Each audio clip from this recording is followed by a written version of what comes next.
présenté par Romain Villard. Bonsoir mesdames, messieurs, nous sommes ici en direct dans le 20h. Bienvenue mesdames, messieurs, voici les titres de votre édition. Nous allons parler ce soir de la disparition de Lina, 15 ans. Les dernières informations que l'on a, bien sûr, dans cette affaire. Nous allons aussi parler d'un petit souci, un constat. Les naissances en France sont au plus bas depuis la fin de la Seconde Guerre mondiale. Pour l'information locale, nous allons parler d'un événement qui aura lieu mercredi prochain, une nuit pour découvrir le monde judiciaire. L'info venue de Martinique avec la grève à la CTM, des avancées mais une mobilisation toujours importante. Enfin, nous finirons cette édition du 20h comme d'habitude avec la météo et l'éphéméride de demain. Nous sommes ici en direct et c'est important sur FRA News dans votre 20h. Nous allons parler bien sûr, aujourd'hui nous allons parler, et vous le savez, nous allons parler bien sûr en direct aujourd'hui de cette première information ce soir. Ça fait déjà 6 jours que Lina, 15 ans, n'a pas donné signe de vie. La jeune fille a disparu samedi dernier dans le Bas-Rhin, entre le hameau de Champenay à Plaine, où elle résidait, et la gare de Sainte-Blaise-la-Roche, située à environ 3 km, et où elle se rendait à pied. L'adolescente avait prévu donc de prendre un train pour rejoindre son petit ami à Strasbourg, mais elle n'est jamais arrivée à la gare.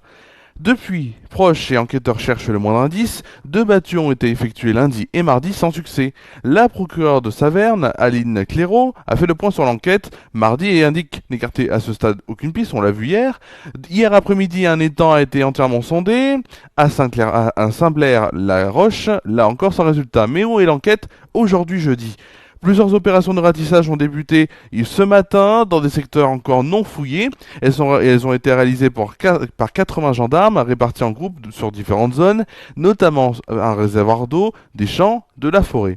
Selon les dernières nouvelles d'Alsace, une partie de ratissage s'est terminée à la mi-journée sans avoir permis de trouver de nouveaux éléments et en début d'après-midi, une nouvelle zone de recherche a été ouverte aux abords de la maison familiale de la jeune fille. Les recherches sont terminées aujourd'hui vers 17h et n'ont rien donné. Selon RTL, une amie de Lina, auditionnée par les enquêteurs, aurait révélé que les derniers SMS de la jeune fille ne correspondaient pas à ceux envoyés habituellement. Les réponses étaient courtes et écrites alors qu'elle faisait souvent des messages audio. C'était des messages dans lesquels il y avait de la ponctuation alors que Lina n'en mettait jamais, c'est ce qu'aurait expliqué la jeune fille à la police. Depuis l'appel à témoins diffusé lundi, les enquêteurs et les enquêteurs reçoivent des témoignages, beaucoup de témoignages. Ces derniers font l'objet de vérifications approfondies sur tout le territoire national, c'est ce qu'indique la police aux dernières nouvelles d'Alsace. Bien sûr, nous suivrons cette affaire en cas de nouvelles informations dans les prochains jours. Dans l'actualité également, un constat des statistiques qui sont préoccupantes. Dans son INSEE Focus daté de ce jeudi, l'Institut National de la Statistique et des Études Économiques souligne que pour l'année 2022 et le premier semestre 2023, les naissances en France sont au plus bas depuis la fin de la Seconde Guerre mondiale. Avec un total de 726 000 enfants nés en 2022, soit 2,2 de moins qu'en 2021, ce chiffre est inférieur de 13% à celui de 2010, dernier point haut avant une forte baisse, surtout 20,8% par rapport en 1971, soit le pic le plus haut depuis la fin du conflit mondial. Dans le détail, cette diminution des naissances est particulièrement visible dans la tranche d'âge correspondant aux femmes de 25 à 29 ans, moins 3% par rapport à 2010, et de 30 à 34 ans, moins 4%. A l'inverse, chez les femmes de 40 ans et plus, ce chiffre est en augmentation de 3%.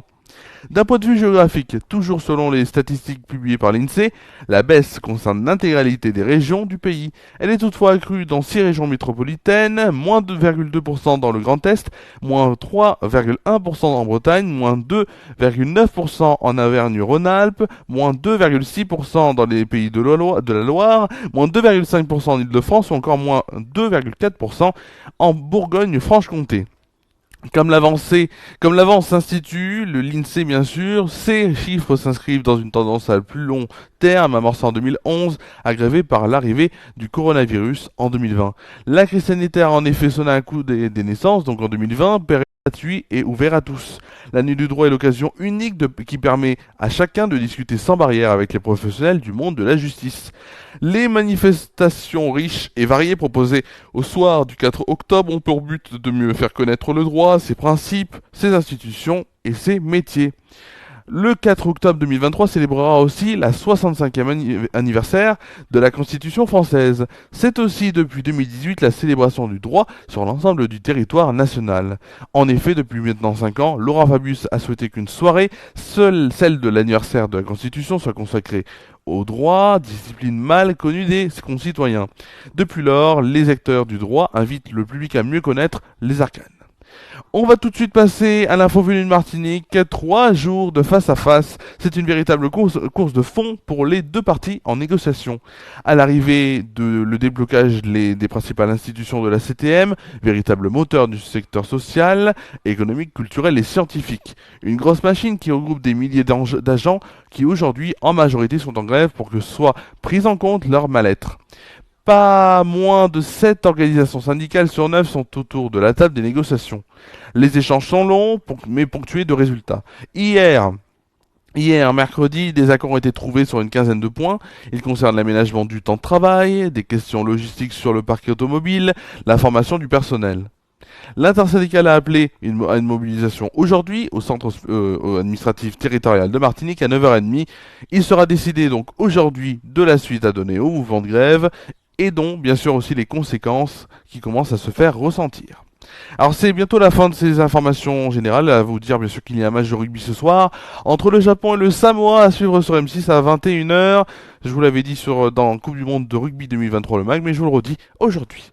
C'est donc maintenant la fin des informations générales et on va tout de suite voir ensemble, si vous le voulez bien, on va tout de suite voir ensemble une rubrique qui me tient à cœur. Cette rubrique, ça nous tient à cœur. Pourquoi ? Parce que on ne sait pas si on ne regarde pas la météo.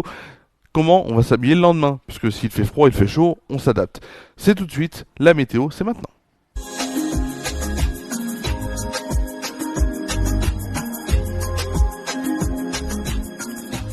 C'est tout de suite la météo donc, et on va commencer si vous le voulez bien avec la météo donc à Tournon-sur-Rhône avec du soleil. Demain je vais vraiment vous faire plaisir avec cette météo. 15 degrés de moyenne demain matin, pour l'après-midi pas d'évolution, et donc ça veut dire pas de nouvelles, bonne nouvelle, puisque demain, avec toujours du soleil pour demain après-midi, 29 degrés de moyenne, 31 degrés au meilleur de la journée. Une très bonne journée de vendredi qui s'annonce, bien sûr. Allez, tout de suite, on va passer à la suite de cette météo avec celle en France métropolitaine. Vous le voyez, la carte de demain matin. Demain matin, donc, les nuages dominent sur le nord-ouest, dans le nord-ouest, plutôt avec quelques faibles averses entre la Normandie et les Hauts-de-France. Sur le reste du pays, le soleil s'impose plus facilement, même si le ciel est souvent voilé, avec des nuages d'altitude. Des entrées maritimes concernent donc les côtes de Languedoc-Roussillon, notamment avec brume et côtes et nuages bas. La douceur est remarquable pour la saison. Les températures pour demain matin en moyenne dans les grandes villes, 14 degrés à Strasbourg, Dijon, Lyon et Montélimar, 15 degrés pour Charleville-Mézières, Biarritz, Toulouse et Ajaccio, 18 degrés pour Lille, Rouen et Paris. Pour le plus froid, il fera 12 degrés à Brest et pour le plus chaud, 20 degrés pour La Rochelle. Les températures et le temps pour demain après-midi. Demain après-midi donc, les nuages dominent des régions du centre, aux frontières du nord, avec un faible risque d'averses. Au nord de la Seine, de belles éclaircies reviennent dans le nord-ouest. Au sud, c'est toujours l'été, avec du soleil et des températures élevées. On va aller voir les températures. Il fera donc, pour Lille, Charleville-Mézières et Rennes, 21 degrés, 26 degrés à Bordeaux, Marseille et Aurillac. Il fera 30 degrés pour Montélimar et Toulouse. Pour le plus froid, il fera 18 degrés à Cherbourg. Et pour le plus chaud, il fera 33 degrés pour la région d'Oulézène et la ville rose, comme on l'appelle.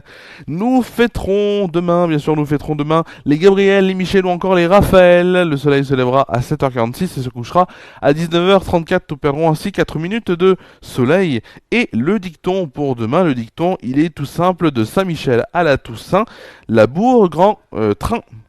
Allez, c'est bientôt la fin de cette édition. Bien sûr, c'est bientôt la fin de cette édition.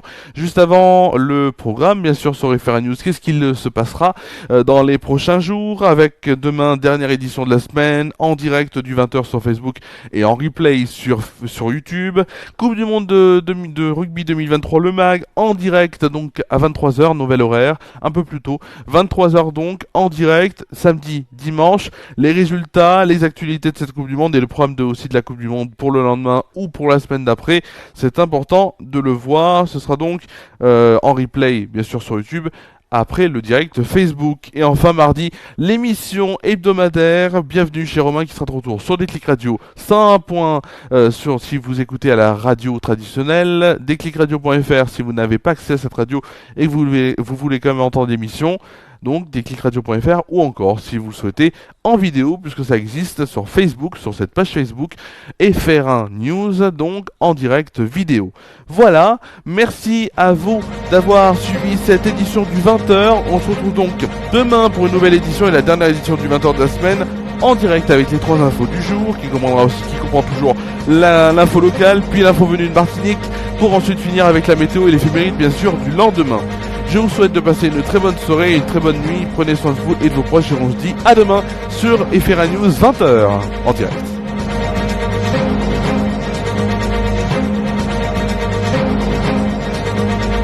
L'actualité